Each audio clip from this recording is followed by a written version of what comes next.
Going on ISO gang. Know it's been a minute. It's been about probably 2 weeks since I posted last. But now that the NBA season has wrapped up, congratulations to the Denver Nuggets. By the way, it's an excellent postseason. Nikola Jokic has really cemented himself already as one of the best centers in the league.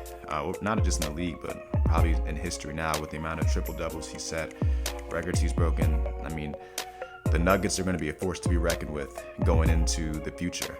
But yeah, now that the season is over, it's time for us to get into some free agency news. So if you haven't been keeping up with some of the new news that's been going around, Bradley Beal, the all-star guard from the Washington Wizards, has been dealt and traded to the Phoenix Suns. Now this move holds a lot of magnitude if you weren't aware of it, because in this trade with the Suns, the Wizards received Chris Paul, Landry Shamet, and a few picks, and the Suns, of course, received Bradley Beal. And the crazy part about this was the Suns didn't have to deal DeAndre Ayton, which I for sure thought would be the first person to go if they were going to make a blockbuster trade like this.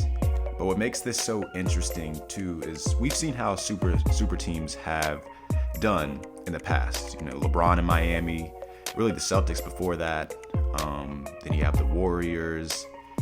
And then you had KD in Brooklyn, KD in Phoenix when he got dealt there the first time. I mean, we've seen that it hasn't really been that successful. So I am curious to see how they expect this to play out with three level scorers. I mean, you'll get unlimited offense, but one caveat to all that is just in their health. Like, can they stay healthy? Like, every year, I know Beal missed a large sum of games last year in the cup in his last few years with the Wizards, and then Kevin Durant, I mean, he got injured during just the layup line, just the warm-ups prior to the game, and then Devin Booker has had chronic hamstring injuries. Now, health is definitely going to be a factor for them, and it could be their Achilles heel, no pun intended. So it'll really be important for them to get that health under control.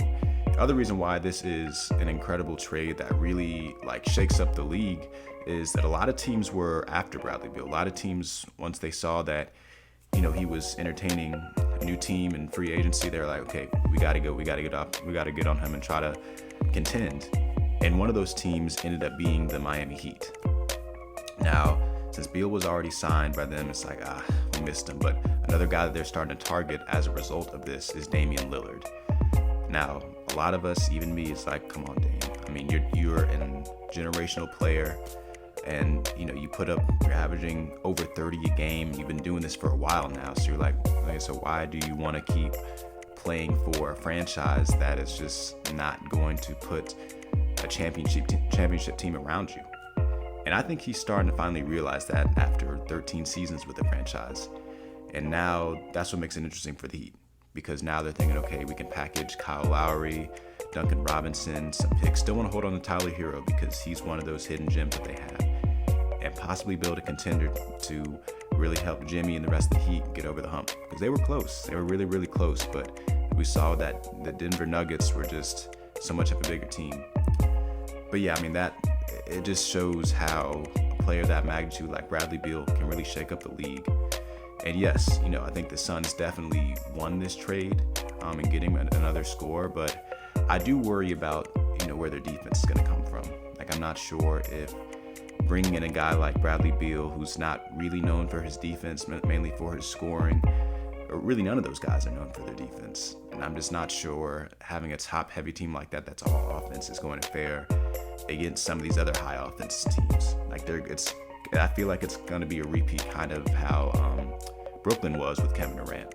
Just who can, shoot the most threes and make them, who can score the most points, essentially. And at some point, as we saw with Boston, and we saw with the Warriors as well, some of these teams that live and die by the jump shot and just by offense, that's not sustainable. And I do believe too, with Phoenix being so top heavy with their stars, their bench is essentially depleted. So once they go out, I'm not sure how they're going to be able to fare with their second unit, because the only guy I know that's probably going to be putting up numbers will be Campaign.